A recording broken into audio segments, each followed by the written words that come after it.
सूरह कहफ, कि हम सबकी फेवरेट सूरह है और हम पे फ़र्ज़ है, चाहे जुम्मे को पढ़ना किसी को फ़र्ज़ ही समझ ले। और दूसरी जो है वो कस्में, कुरान में आने वाली। और उन्होंने 3 सवाल पूछे थे, असहाबे काफ के बारे में, रूह के बारे में और हज़रत ज़ुल्करनैन के बारे में। Observable universe 90 billion light year 93 billion light years पे फैली हुई है, सिर्फ ऑब्जर्वेबल यूनिवर्स। आपको ये पता होगा कि इलॉन मस्क ने एक डिवाइस पे काम कर रहे हैं जिसका नाम है न्यूरालिंक। जी बिल्कुल। तो इस सब के बगैर हज़रत ईसा को नहीं उठा लिया, असहाबे कहफ को उठाते 300 साल बाद नीचे उतार देते, ये भी तो कर सकते थे। Why this? हम में से कोई भी किसी वीरान इलाके में जाए, वहाँ एक गार है, उसके बाहर एक कुत्ता बैठा हुआ है, वहाँ कुछ लोग सो रहे हैं, तो क्या आप दहशत ज़दा होकर भागेंगे? लफ्ज़ इस्तेमाल हुआ रुकूद, जिसका मतलब है कोमा। ये दज्जाल क्या है बेसिकली? थोड़ा सा सूरह कहफ पे बात करते हैं पहले।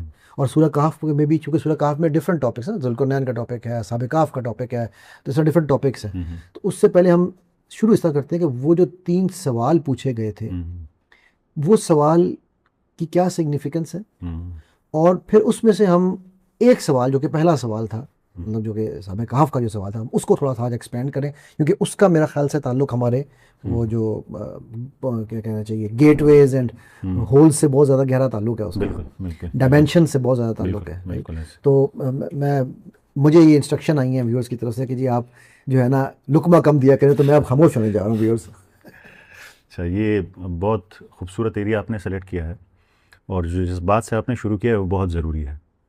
देखिए, वो जो 3 सवाल पूछे गए थे, कभी आपने सोचा कि वो 3 सवाल ही क्यों? अगर आज कोई इस्लाम पे, कुरान करीम पर सवाल उठाए, तो इस दुनिया के जितने भी टॉप फिजिसिस्ट हैं, साइकोलॉजिस्ट हैं, फ़िलासफ़र हैं, नॉन मुस्लिम हैं, वो सब इकट्ठे होंगे और जो सबसे मजबूत तरीन दलाइल होंगे वो इकट्ठा करेंगे। ये वही सिनारियो था जो उस टाइम था, कि उन्होंने अपने लिहाज से जो सबसे सख्त सवाल थे एकेडमिकली वो सामने लाए थे। वो डेलीगेशन आई थी और उन्होंने 3 सवाल पूछे थे, असहाबे कहफ के बारे में, रूह के बारे में और हज़रत ज़ुल्करनैन के बारे में। आप ये जानते हैं, और शायद आप हैरान भी हों और व्यूअर्स भी, कि इन 3 सवालात के पीछे आज भी साइंस पड़ी हुई है। वो इन तीनों सवालात के जवाबात जानना चाहती है। आपको ये पता होगा कि हमारी ये कायनात कितनी बड़ी है, कि हम अगर स्पीड ऑफ लाइट से भी ट्रैवल करें तो हम इसको नहीं देख सकते। Observable universe 90 billion light year 93 billion light years पे फैली हुई है, सिर्फ ऑब्जर्वेबल यूनिवर्स। अगर हम स्पीड ऑफ लाइट से ट्रैवल करें तो 93 बिलियन लाइट ईयर्स लगेंगे।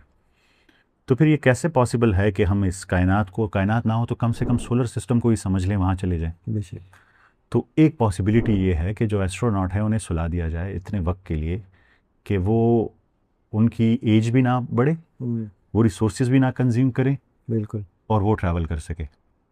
ये वो सवाल है जिसके पीछे नासा मरा जा रहा है। बेशक आज तक इसका जवाब नहीं ढूंढ पाया, कोशिशें बड़ी कर चुका है, और असहाबे कहफ यही भी एक्सप्लेन कर चुका है। दूसरा, आपको ये पता होगा कि इलॉन मस्क ने एक डिवाइस पे काम कर रहे हैं जिसका नाम है न्यूरालिंक। जी बिल्कुल। न्यूरालिंक सिर्फ एक स्टेप है इसकी तरफ कि कैसे ये ह्यूमन कॉन्शियसनेस जो है, ये मोहम्मद अली साहब जो हैं मेरे सामने बैठे हैं, इनके जो सेल हैं वो हर 7 साल बाद हर एक सेल रिन्यू हो जाता है। 120 डेज़ बाद इनका सारा ब्लड रिन्यू हो जाता है, इनकी स्किन रिन्यू हो जाती है, पर इसके अंदर जो एहसास है कि मैं मोहम्मद अली हूँ, वो एहसास, वो कॉन्शियसनेस जो है, कैरी फॉरवर्ड कैसे होती है? वो 7 साल बाद चेंज तो नहीं होती, नहीं, वो तो वही रहती है, वो कुछ और है। वो चाहते हैं कि वो जो कुछ और है उसे हम कैसे ट्रांसफ़र कर सके इस बॉडी से जो टेम्परेरी है, जो ख़त्म हो जाती है, किसी तरह से हम इस एहसास को इसमें से निकाल कर एक ऐसी बॉडी में ट्रांसफ़र कर दें जो कभी बूढ़ी ना हो, ऐसा कुछ डेवलप कर लें। तो वो क्या है, वो रूह क्या है, वो एहसास क्या है, वो कॉन्शियसनेस, उसका जवाब वो ढूंढते फिर रहे हैं, नहीं दे पाए। तीसरा, हज़रत ज़ुल्करनैन और उनका सबबा, उनके रास्ते, कायनात के रास्ते, वो समझना चाहते हैं, वो कायनात में घूमना चाहते हैं, वो हज़रत ज़ुल्करनैन के सफ़र को समझना चाहते हैं, उनके असबाब को समझना चाहते हैं, वो उसको अभी तक नहीं समझ पाए। तो ये तीनों सवालात अब तक साइंस घूम रही है कि हम इसको समझ सकें, और वो इसमें से एक को भी समझ नहीं पाई। तो आप समझ सकते हैं कि उस टाइम जो सवालात पूछे गए वो कितने गहरे थे। और आप जैसे कह रहे हैं कि आज हम अगर उसके एक को भी हम तो सिर्फ कुरान करीम की रोशनी में तदब्बुर करेंगे, उसे समझने की कोशिश करेंगे, पर अगर हम एक को भी आज थोड़ा बहुत कंक्लूड कर पाएँ तो बहुत बड़ी अचीवमेंट होगी। बेशक बेशक। तो डॉक्टर मेरा ख्याल है उसमें फिर हम पहले सवाल की तरफ ना चलें, डायरेक्टली उसी पे चलते हैं। कुरान में अल्लाह ताला ने बताया कि उनकी तादाद एक्स थी, वाई थी, जेड थी, लेकिन साथ ही अल्लाह ये कह रहे हैं तुम्हें उसकी तादाद से क्या लेना है, उनकी तादाद से, कि ये असहाबे कहफ कौन है और उनकी तादाद क्यों हम जानना चाहते हैं। देखिए, मैं कहता हूँ कि जवाब से ज़्यादा सही सवाल बहुत ज़्यादा ज़रूरी होते हैं। शायद हम सदियों से सवाल ही ठीक नहीं पूछ रहे। सवाल, जैसे कुरान करीम ने कहा कि तादाद इम्पोर्टेंट नहीं है, मेरे ख्याल में इम्पोर्टेंट सवाल ये है, मेरे बच्चे हैं, कल को बड़े होंगे, मैं ख़ुद जवान रहा हूँ, हमारे आसपास हमारे रिश्तेदार भाई कितने जवान हैं, तो हमें तो ये सवाल पूछना चाहिए कि इन नौजवानों में ऐसा क्या था कि अल्लाह ताला ने इनके लिए फ़िज़िक्स, बायोलॉजी, केमिस्ट्री के लाज़ ही बदल दिए, इतना बड़ा एजाज़ दिया कि क़यामत तक इनका ज़िक्र कुरान करीम में मौजूद रहेगा। इतना बड़ा एजाज़ आप सोच सकते हैं कि अल्लाह ताला किसी को दे रहे हैं। तो अल्लाह ताला शायद हमें कह रहे हैं कि तादाद ज़रूरी नहीं है, सोचो कि इतना बड़ा एजाज़ इसे क्यों मिला और तुम उससे क्या सीख सकते हो, तुम उसे अपने आप पे कैसे अप्लाई कर सकते हो। ज़रा सोचिए ना, इस एजाज़ को ज़रा देखिए ना। वो अंबिया कराम तो नहीं थे, अल्लाह ताला ने उनका जिक्र किया और हर जुमे हम उनका जिक्र करते हैं, हर जुम्मे उनका जिक्र करते हैं, और उनका जिक्र कुरान करीम में किया। और ऐसा जिक्र नहीं किया, उनके लिए इस दुनिया के जो आम इंसान के लिए कवानीन है उन्हें बिल्कुल बदल के रख दिया। क्यों? ये वो सवाल है जो हम नहीं पूछते, जो हमें पूछना चाहिए कि अल्लाह ताला ने ये जिक्र हमें करने को क्यों कहा है। देखें, मैं और आप एक मुआशरे में रहते हैं, उस मुआशरे के कुछ उसूल होते हैं, उसकी कुछ नॉर्म्स होती हैं, उसकी वैल्यूज़ होती हैं, और जब भी आप उससे डाइवर्ट करते हैं ना, तो ज़िंदगी बहुत मुश्किल हो जाती है। लोगों का सामना करना, लोगों के ख़िलाफ़ जाना बड़ा मुश्किल होता है। अब से कुछ वक्त पहले एक वीडियो बड़ी वायरल हुई थी, एक पेंगुइन की, उसका पूरा काफ़िला एक तरफ जा रहा होता है और वो रास्ता बदल देता है। वो वीडियो इतनी वायरल हुई, क्यों? क्योंकि ये जो हम इंसान हैं, हम जैसे ज़िंदगी गुजार रहे हैं, ये उसके बिल्कुल ख़िलाफ़ बात है। हम जो है वो बैंड वैगन अपील पे चलते हैं। बैंड वैगन अपील ये है कि सब कर रहे हैं तो मुझे भी करना चाहिए। कंफर्मिटी बायस है। हमें लगता है क्योंकि सब कर रहे हैं तो ये ठीक होगा, और जब आप सब कर रहे हैं और आप नहीं करते हैं, आप अपने एक बच्चे को देखें, अगर वो सही रास्ता अपना ले, हमारी डेफिनेशंस को देखें, हमारी डेफिनेशंस क्या है। अगर हमारा बच्चा सच्चा है तो हम कहते हैं कि बड़ा सादा इंसान है यार, इसको अपना फ़ायदा करना नहीं आता। हमारी डेफिनेशंस गलत हो चुकी हैं। तो अगर एक बच्चा आजकल सही रास्ते पे चले तो इसका मतलब है कि वो मेन स्ट्रीम से अलग हो जाएगा, तो उसके लिए ज़िंदगी कितनी मुश्किल हो जाएगी। उसे किस किस नामों से पुकारा जाएगा, उसे अपने घर में अपने माँ बाप क्या क्या कहकर पुकारेंगे। वो सोशल प्रेशर को वो आपको लगता है हैंडल कर पाएगा? कभी भी नहीं। इतना बड़ा कन्फ्लिक्ट पैदा हो जाए। तो फिर ज़रा सोचें कि कुछ नौजवान, जब पूरा मुल्क उनके ख़िलाफ़, जब बादशाह ने फाइनल अल्टीमेटम दे दिया कि या हमारे साथ या ख़त्म, पूरा मुल्क खिलाफ, और ये खड़े हो गए, इनको कोई रास्ता नज़र नहीं आ रहा, क्योंकि बादशाह आपके खिलाफ है, पूरा मुल्क सारे आपके खिलाफ हैं, और आप खड़े हो गए कि नहीं, मैं सच्चाई के लिए खड़ा होता हूँ। ये वो राज है जो असहाबे कहफ का है, ये वो राज है जो मेरे लिए जिसमें सबक है। आज ज़रा देखें ना, कौन सा गलत काम है जो नहीं हो रहा, और जब आप कहते हैं तो क्या जवाब मिलता है? सब कर रहे हैं, सब कर रहे हैं, तो आप भी करें। इसीलिए कर रहे हैं ना हम लोग। तो जो एजाज़ मिला उनको, वो इसलिए मिला कि जब सारी दुनिया खिलाफ थी, वो अल्लाह के लिए खड़े रहे। मैं आज भी कहता हूँ, हर उस नौजवान से कहता हूँ जो ये देख रहा है, सिर्फ नौजवान से नहीं, उनके माँ बाप से, भाइयों बहनों से, सबसे, आज भी अगर आप अल्लाह के लिए खड़े होंगे तो आज भी वही अल्लाह की मदद होगी, कि सिर्फ अल्लाह के लिए। ये सोचे बगैर कि ये कैसे होगा, ये सब लोग तो मेरे खिलाफ हैं, कैसी ज़िंदगी होगी। अल्लाह की मदद है, फरिश्ते आएंगे कतार अंदर कतार, ऐसे ही। और ये वो सवाल है जिसे हमें पूछना चाहिए था, जिसे हमें समझना चाहिए था। सोशल प्रेशर को कैसे एब्जॉर्ब करें। हमारी सारी आदतें जो हैं वो सोशल प्रेशर के अंदर हैं। हम जो कुछ भी करते हैं वो सोशल प्रेशर की वजह से करते हैं। बेशक। और ये मैं डॉक्टर यहाँ पे एक चीज़ ऐड करता जाऊँ कि हमें हमेशा, वो एक शेर है मैं अक्सर पढ़ता होता हूँ, सिद्धू एक इंडियन क्रिकेटर है, वो कहता है कि दुनिया में सबसे बड़ा रोग क्या कहेंगे लोग। ठीक है, बिल्कुल। तो हम चूंकि लोगों को खुश कर रहे हैं, तो बाल ने इसको कहा एक बुतान वहमो गुमा। तो हमारे चूंकि खुदा बदल गए हैं ना, हमारा अल्लाह खुदा नहीं रहा, नाउज़ुबिल्लाह, हमारे खुदा बदल गए हैं। तो इसलिए हम जब ये लोग, इसीलिए जब हम अल्लाह के रास्ते में खड़े होने की बात करते हैं, तो सबसे पहले मैं रोक दूंगा अपने बच्चों को, यार बेटा क्या कर रहे हो यार, ठीक है, सब गलत टर्न ले रहे हैं तो भी ले लो, राइट। और जब आप वही आपने तरफ बात की नहीं, तो ये वाकई अगर इस एंगल से सिर्फ इस एंगल से सूरह कहफ को और असहाबे कहफ को समझ लेना, सिर्फ इसका ये देखें, हमारे बच्चों के जो आइडल्स हैं आजकल, जो सुपर हीरोज़ हैं, जो स्पाइडरमैन है, जो सुपरमैन है, जिनके पास सुपर पावर्स हैं, हमें तो कुरान करीम ने बड़ा साफ बता दिया था कि अगर आप पूरी दुनिया के ख़िलाफ़ अल्लाह के लिए खड़े हो जाएंगे तो उन्हें दी सुपर पावर्स की नहीं दी? ये सुपर पावर्स है कि नहीं है कि आप 309 साल तक पूरी दुनिया बदल जाए, पूरी सिविलाइजेशंस बदल जाए, आप नहीं बदले? तो दी कि नहीं दी? हमारे लिए ये रोल मॉडल होने चाहिए थे। मैं आपकी बात, सॉरी बीच में इंटरप्ट करने लगा हूँ, व्यूअर्स को गुस्सा आएगा इसलिए मैं पहले बता दूँ कि, लेकिन मैं ना एक गौर कर रहा था तो किसी ने एक वीडियो मेरे सामने से गुजरी। अच्छा, मैं ये अल्लाह ताला सुब्हान ताला के वही आपकी बात है, जब आप कुछ सोचते हैं तो आपको अल्लाह ताला कुछ ना कुछ दिखाते हैं कि यार ये जो लायन किंग एक मूवी बड़ी मशहूर हुई थी बच्चों की, अब लायन किंग की आप स्टोरी उठा के देख लें तो आधी से ज़्यादा मूवी तो हज़रत मूसा के ऊपर बनी हुई है। सुपर हीरो बनाया हुआ है लायन किंग को बच्चों के लिए, लेकिन वो क्या है कि वो उसी से, वो क्या कहते हैं, जो उसकी इंस्पिरेशन है वो वहीं से ली हुई है। तो इसी तरह बिल्कुल, यू आर एब्सोल्युटली राइट। तो अच्छा, अब ये मुझे बताइए डॉक्टर साहब कि ये तो हमने डिटरमिन किया कि वो उन्होंने ये क्यों किया। अब सवाल ये है यहाँ पर कि उनका ये सब कुछ कैसे हुआ। वो लॉज में थे, जब अल्लाह सुब्हान ताला अपनी सुन्नत के खिलाफ नहीं जाते, जब जाते हैं तो मोजज़ा होता है, राइट। तो अब वो जो मोजज़ा है, ये मोजज़ा ही है ना एक किस्म का। साइंस के तो आज तक नहीं ढूंढ पा रही कि कैसे हुआ। बिल्कुल। ठीक। So how did this happen and why was it important? अल्लाह सुब्हान ताला तो चाहते इस सब के बगैर ईसा को नहीं उठा लिया, साबे काफ को उठाते 300 साल बाद नीचे उतार देते, ये भी तो कर सकते थे।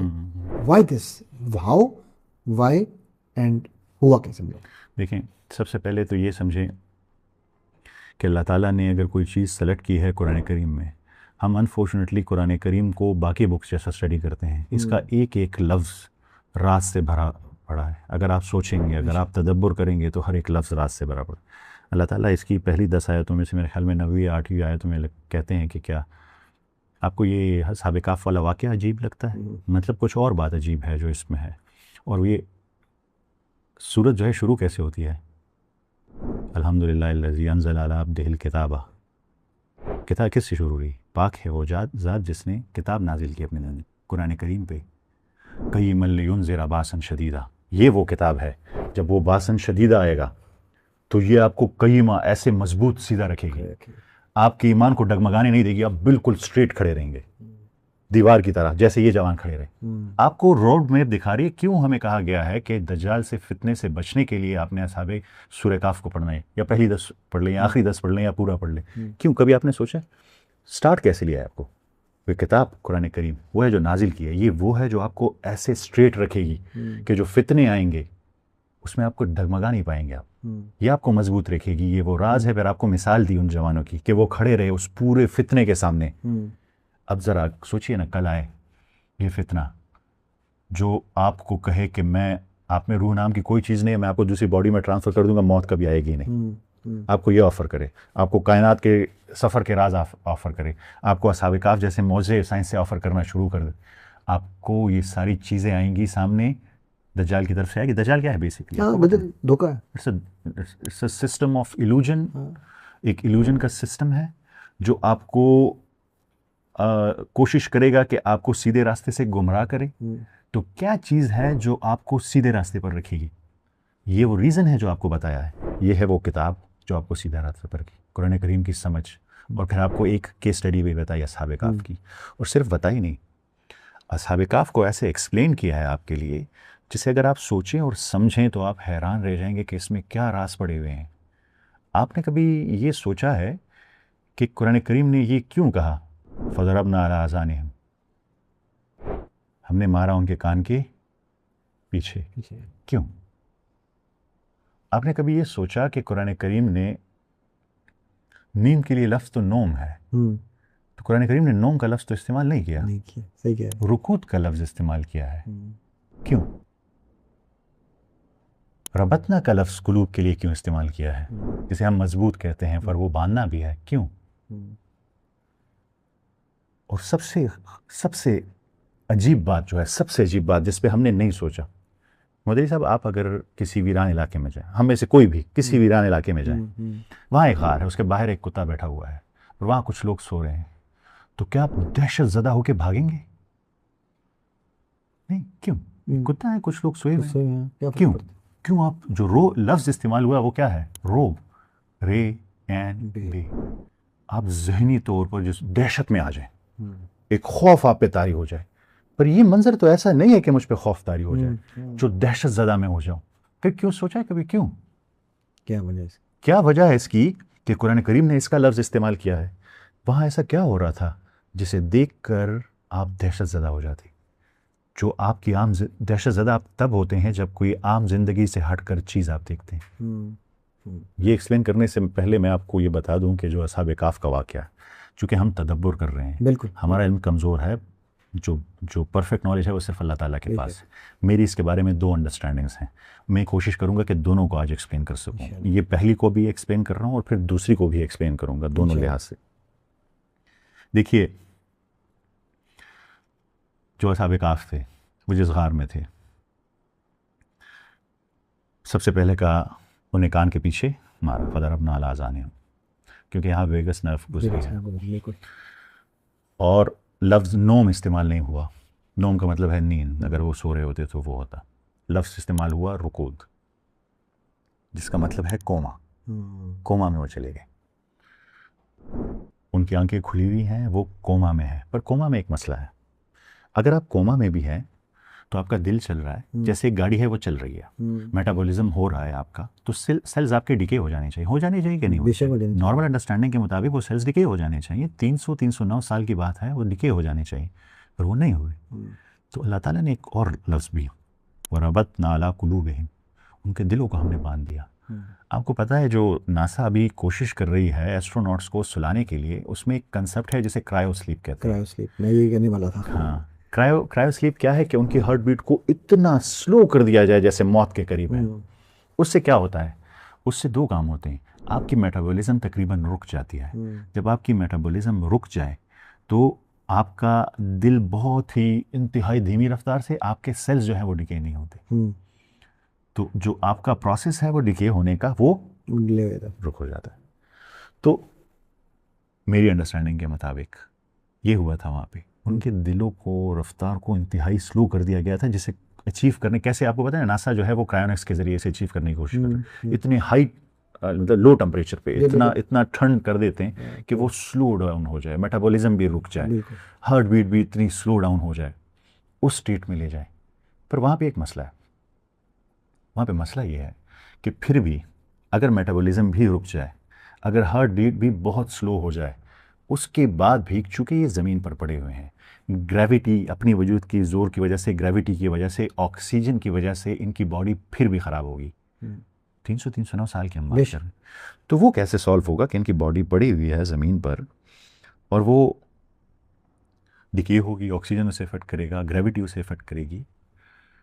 वो तभी पॉसिबल है जब वो गार ज़ीरो ग्रेविटी पे हो, बेशक, या वेरी वेरी लो ग्रेविटी पे हो। कुरान करीम जब ये वाक़या बयान करता है तो एक और जगह है, फ़ी फ़ज्वतिन मिन्हु, वो एक खुली जगह पे थे। अब इसको ज़रा समझिएगा, अल्लाह ताला के पास कामिल इल्म है, इस बात को ज़रा समझिएगा।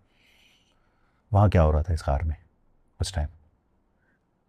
इन असहाब काफ को सबसे पहले heart beat slow down, metabolism रोक दी गई, उनकी जो बॉडीज़ हैं उस गार को ज़ीरो ग्रेविटी गार बना दिया गया, खुली जगह पे, और कहा कि वो हम उन्हें, उनकी बॉडीज़ को मूव कर रहे थे।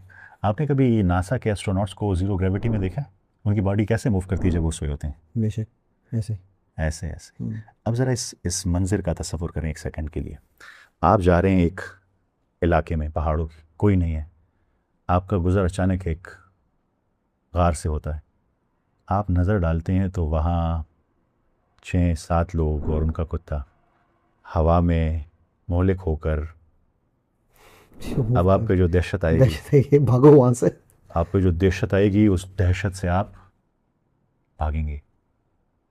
इस मंज़र पे आप पे रोब आएगा, इस मंज़र पे आप पे दहशत आएगी, उस मंज़र पे आप पे दहशत नहीं आएगी। तो सोए हुए आराम से। आप लोगों को ज़रूर ये समझना है कि क्यों अल्लाह ताला ने ये अल्फाज इस्तेमाल किए, क्यों फदरबना अला आज़ानिहिम से बात किया, क्यों रुकूद इस्तेमाल किया, वरबतना अला कुलूबिहिम फ़ी फ़ज्वतिन मिन्हु रोब। अल्लाह ताला ने ये अल्फाज इस्तेमाल किए हैं, क्यों इस्तेमाल किए हैं? हम लोग इस पर सोचते क्यों नहीं हैं? कभी हमने अपने आप से ये सवाल किया है कि हमने इस पर क्यों नहीं सोचा? तो मेरी ये एक अंडरस्टैंडिंग ये बनती है, और ये अंडरस्टैंडिंग मेरी शेयर्ड है। मुझे जिसने इस डायरेक्शन में लगाया था उनको मैं मेंशन तो नहीं कर सकता यहाँ पे, पर उनके बाद जब मैंने अपनी रिसर्च की तो मुझे लगा कि ये बिल्कुल पॉसिबल एक्सप्लेनेशन है। अगेन अफला यतदब्बरुनल कुरान, हम अपना तदब्बुर कर रहे हैं, पर मेरी एक और अंडरस्टैंडिंग भी है इसके बारे में, असहाब काफ के बारे में। तो एक तो ये है, ये रूप तभी आएगा, ये अल्फाज जितने हमने इस्तेमाल किए हैं ये तभी इन लाइन होंगे जब आप इस अंडरस्टैंडिंग को ऐसे समझेंगे। बिल्कुल ठीक है। और जब ज़ीरो ग्रेविटी होती है तो एक ग्रेविटी का इफेक्ट भी बॉडी पे नहीं पड़ता, ऑक्सीजन का इफेक्ट भी नहीं पड़ता, आप हवा में मोले तो आपकी मेटाबॉलिज्म भी रुक गई, आपकी हार्ट बीट भी स्लो डाउन हो गई, ग्रेविटी का इफेक्ट भी नहीं है, ऑक्सीजन का इफेक्ट भी आप पे नहीं, तो तमाम चीज़ें इन लाइन आ जाती हैं इसमें। अच्छा, इसमें एक चीज़ और भी मेरे ख्याल है जो मैं इस सवाल पूछना चाहूँगा उसके, एक चीज़ और जो हमारे जिस्म को ज़रूरत है ना वो ग्रोथ के लिए या किसी भी जानदार को, वो है सूरज। तो शायद ऐसे भी ये भी डायरेक्शन चेंज की जा रही थी कि भी सूरज की तरफ भी वो उनको मुड़ रहे थे और सूरज उनसे जो आया था सूरज के बारे में उड़ करके गुजर जाता था। एग्जैक्टली। अब आप कहते हैं तो मैं दूसरी डायमेंशन नहीं बिल्कुल खोली, इसकी दूसरी साइड को भी खोलता हूँ। अच्छा, उससे पहले एक छोटा सा सवाल ज़हन में आया डॉक्टर साहब आपकी इस बात से, उसके एक तरफ अल्लाह सुब्हानहू तआला ने हमें और फिर हम मैं चाहूँगा इसका जवाब बेशक आप उसके बाद दे दीजिएगा। एक तरफ अल्लाह ताला ने असहाब कहफ का एक ये पूरा कंप्लीट पैकेज दिखाया कि जी कैसे उसको सूरज भी उनको आ रहा है, उनको सब कुछ मिल रहा है, हार्ट बीट स्लो हो गई। दूसरी तरफ गधे वाला वाक़या आता है तो वो गधा वो डिके हो गया और फिर वो जिंदा होता है।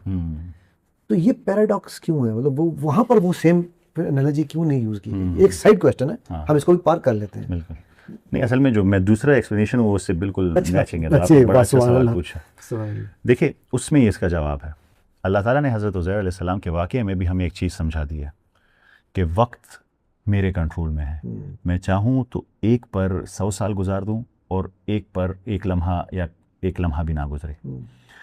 तो ये बात 19th सेंचुरी से पहले तो लोगों को बड़ी अजीब लगती थी कि कुरान करीम बड़ी अनसाइंटिफिक बातें कर रहा है, ये पॉसिबल नहीं है, क्योंकि आपको ये पता होगा कि तब तक बिलीव ये था कि टाइम जो है वो एब्सोल्यूट है। अगर मुझ पे 5 मिनट गुजरेंगे तो किसी और पे भी 5 मिनट गुजरेंगे। और कुरान करीम की चूँकि ये आयत थी, ये आयत सिर्फ नहीं है, कई जगह पे असहाब कहफ का वाक़या टाइम अलग गुजरा, मारिज की जब बात करते हैं वक्त अलग गुजरा, जिस आयत में जिक्र करते हैं कि आपका हमारे यहाँ एक दिन आपके 1000 साल के बराबर है, टाइम अलग है। तो बार बार कुरान करीम इस तरफ इशारा कर रहा है कि टाइम एब्सोल्यूट नहीं है, रिलेटिव है। तो 19th सेंचुरी से पहले 18th सेंचुरी से पहले तो लोग इसका मजाक उड़ाते थे कि कुरान करीम अनसाइंटिफिक बातें करता है, क्योंकि उनके पास नॉलेज अवेलेबल नहीं था। फिर जब आइंस्टाइन की थ्योरी ऑफ रिलेटिविटी आई और उसने कहा कि टाइम रिलेटिव है, और उसने 2 कंडीशन बयान की कि 2 कंडीशन में टाइम रिलेटिव हो जाता है। जब आप स्पीड ऑफ लाइट से ट्रैवल करते हैं, स्पीड ऑफ लाइट से मतलब ये है कि आप जब भी स्पीड ऑफ लाइट से ट्रैवल करेंगे आप पे कोई वक्त नहीं गुजरेगा। आप जितना भी ट्रैवल करते रहें, आप हज़ारों साल ट्रैवल करते रहें, आप पे कोई, आप जिस जो उम्र है वही आपकी उम्र रहेगी। और दूसरा, जब बहुत बड़ी ग्रेविटी जैसे ब्लैक होल की ग्रेविटी जिसके करीब आप जाएंगे तो टाइम स्लो डाउन हो जाएगा। जैसे इंटरस्टेलर मूवी में वो लोग मिलर प्लैनेट के करीब गए, तो मिलर प्लैनेट के करीब उन्होंने मेरे ख्याल में 1 घंटा गुजारा है और ज़मीन पर 7 साल गुजर गए थे। और ये बेस्ड है फिजिक्स के कंसेप्ट्स पे। तो यानी आइंस्टाइन ने कहा कि इन 2 सिचुएशन में कि जब स्पीड ऑफ लाइट हो और ग्रेविटी हो, पर कुरान करीम ने जब बयान किया असहाब कहफ को तो वहाँ पे तो स्पीड ऑफ लाइट भी पॉसिबल नहीं था और ग्रेविटी भी नहीं था। एग्जैक्टली। तो वहाँ फिर क्या हुआ, एक और डायमेंशन खोलते, एक और पॉसिबिलिटी है जहाँ पे टाइम रुक जाता है, और वो है, उसको मैं आपको पहले एग्जांपल से समझाता हूँ। ठीक है। पहले आप टाइम को समझिए कि क्या है। टाइम ऐसे समझ लें कि एक बहता हुआ दरिया है, आप चाहे ना चाहे उसमें आप बह के गुजरेंगे जा रहे हैं। अब अगर आप इस दरिया के दरमियान में एक पत्थर रख देंगे तो उस पत्थर के इर्द गिर्द वो पानी स्लो हो जाएगा, वो टाइम जो है वो स्लो हो जाएगा। एक कंसेप्ट है साइंस में, थ्योरेटिकल है भी, उसे कहते हैं एक्सोटिक मैटर। एक्सोटिक मैटर, बिल्कुल बिल्कुल। एक्सोटिक मैटर क्या है? कहते हैं कि एक तो हमारा मैटर है, आम मैटर, वो टाइम का पाबंद है, वो टाइम के साथ मूव करेगा, उसका दिल अच्छा हो या अच्छा ना हो। पर एक्सोटिक मैटर एक ऐसी चीज़ है कि उस पर टाइम का इफेक्ट नहीं है। फॉर एग्जाम्पल, उस दरिया के दरमियान जो आपने पत्थर रख दिया है वो रुक गया है, वो एक्सोटिक मैटर है, उस पर टाइम अभी नहीं गुजर रहा, बाकी सारा बह रहा है, वो रुका हुआ है उसी जगह पे। सही। ठीक है, तो फॉर एग्जांपल मैं आपको एक छोटी सी एनालॉजी देता हूँ। ये पीछे से 2050 आ रहा है, 2075 आ रहा है और 3000 आ रहा है। तो पहले 2050 आएगा, फिर 2075 आएगा और ये मैं हूँ। ठीक है, चूंकि मैं इस पानी के साथ बह रहा हूँ तो मैं जा रहा हूँ, पर अगर मैं इस जगह पे रुक जाऊं, मुझको एग्जॉटिक मैटर सराउंड कर ले, तो मैं यहीं रुका हूं। 2026 गुजर गया और 3000 यहाँ आ गया, 4000 यहाँ आ गया, जो भी मैं वहीं के वहीं खड़े हैं, मैं वहीं के वहीं खड़ा हूं, टाइम मेरे पास पहुंच गया। तो ओके, चलिए आप बताइए, मैं इसमें कॉन्सेप्ट ज़हन में आया। तो आप वहीं पे हैं, टाइम आपके लिए टाइम रुक गया है। आपने जहां पे फिर अल्लाह ताला ने उन्हें उठाना था 300 साल बाद, 309 साल बाद उन्हें उठा लिया। तो एक अंडरस्टैंडिंग ये है कि इनकी गार को एक्सोटिक मैटर ने कवर कर लिया था, उसकी वजह से इनके लिए टाइम रुक गया था। इसको ऐसे भी ले लें, पानी है वो नॉर्मल बहता रहता है, पर अगर वो पाइप जिसमें पानी बह रहा है उसमें एक खास जगह पे उस पाइप को आप फ्रीज कर दें तो वो पानी वहां पे रुक जाएगा। बिल्कुल। तो वो पानी तो बह रहा है, पर जहां पे आपने उसे फ्रीज किया, ये थोड़े से कॉम्प्लिकेटेड कंसेप्ट है, ये बड़ा इंपॉर्टेंट है साहब, ये बहुत इंपॉर्टेंट है। जहां पे वो पानी फ्रीज कर दिया गया वहां पे वो रुक गया। तो ये एक्सोटिक मैटर, ये साइंटिफिक कंसेप्ट है, थ्योरेटिकल है, अभी वो इन्होंने नहीं फाइंड आउट किया। पर हम तो मौलवी साहब अब इस कायनात का 5% भी नहीं समझते ना। बेशक। हमें डार्क मैटर का कुछ पता है, डार्क एनर्जी का कुछ पता है, और वो दोनों मिलके क्या बनाते हैं, 95% ऑफ द यूनिवर्स बनाते हैं। हमें उसका कुछ नहीं पता। तो एक्सोटिक मैटर की पॉसिबिलिटी बिल्कुल साइंटिफिक थ्योरीज में अवेलेबल है। अगर आपको एक्सोटिक मैटर कवर अप कर ले, आपके लिए टाइम रुक जाएगा। शायद 19th सेंचुरी से पहले जब हम कुरान करीम के टाइम के रिलेटिव होने पर साइंसदान हंसते थे, आज उन्हें एक्सोटिक मैटर की बात ऐसे लगी, और शायद 100 साल बाद वो कहें कि एक्सोटिक मैटर तो आ गया है, तो पॉसिबल है, इसकी बिल्कुल पॉसिबिलिटी है। तो ये मेरी दूसरी अंडरस्टैंडिंग है साबिक़ काफ के बारे में, कि वहाँ टाइम को रोक दिया गया था फॉर सर्टेन पीरियड। और वो हज़रत उज़ैर अलैहिस्सलाम का जो आपने वाक़या किया, वो सेम सिचुएशन है। उसमें अल्लाह ताला ने आपको एक और चीज़ भी सिखाई। अल्लाह ताला ने आपको ये सिखाया कि मैं एक टाइम पे एक चीज़ पर टाइम मुख्तलिफ गुजार सकता हूँ। यानी वो गधा जो था वो ख़त्म हो गया था क्योंकि उस पर 100 साल गुजर गए थे, मगर उस खाने पर और हज़रत उज़ैर अलैहिस्सलाम पर वो टाइम और था। तो फिर रिलेटिविटी आपको बता दी कि मैं रिलेटिव कर सकता हूँ। तो जिस चीज़ ने एक्सोटिक मैटर ने अल्लाह आलम हज़रत उज़ैर अलैहिस्सलाम और खाने को कवर किया, उस पर टाइम नहीं गुजरा। जिसको नहीं कवर किया वो टाइम गुजर गया, वो ख़त्म हो गया। बेशक। जिस तरह सलमान वाला भी जब खड़े रहे तो जिन समझते रहे कि वो खड़े हुए हैं, तो वहाँ पर जैसी वो उनकी लाठी कीड़े ने खाई, टाइम मूव कर गया। तो टाइम हमारे लिए नॉर्मल 3 डायमेंशनल बीइंग्स के लिए बिल्कुल अलग है, पर हायर डायमेंशनल बीइंग के लिए वो ऐसे नहीं है। हायर डायमेंशनल टाइम को बिल्कुल डिफरेंट, ये बातें तो आज से 100 साल पहले समझने के काबिल भी नहीं थी कि टाइम कैसे अलग हो सकता है। पर अभी आप तो दुबई बहुत जाते हैं, वो जो बिल्डिंग है बुर्ज दुबई कहते हैं, बुर्ज खलीफा जो है, उस पे कहते हैं जो उसके टॉप पे है, अगर एक शख्स खड़ा हो और नीचे खड़ा हो तो उन दोनों की घड़ी में माइक्रो उसका फर्क होगा। नहीं हो तो आप इसे देख लीजिए ना, कराची से लाहौर आते आते और लाहौर से पेशावर पहुंचेंगे तो अजानों के टाइम फर्क हो जाते हैं। बिल्कुल, पर ये वाला जो है वो ग्रेविटी की वजह से उसका डिफरेंस है। तो स्पीड ऑफ लाइट, ग्रेविटी और एक्सोटिक मैटर, ये जो सिचुएशन है वो मुझे एक्सोटिक मैटर की लगती है। अल्लाह आलम, परफेक्ट नॉलेज अल्लाह ताला के।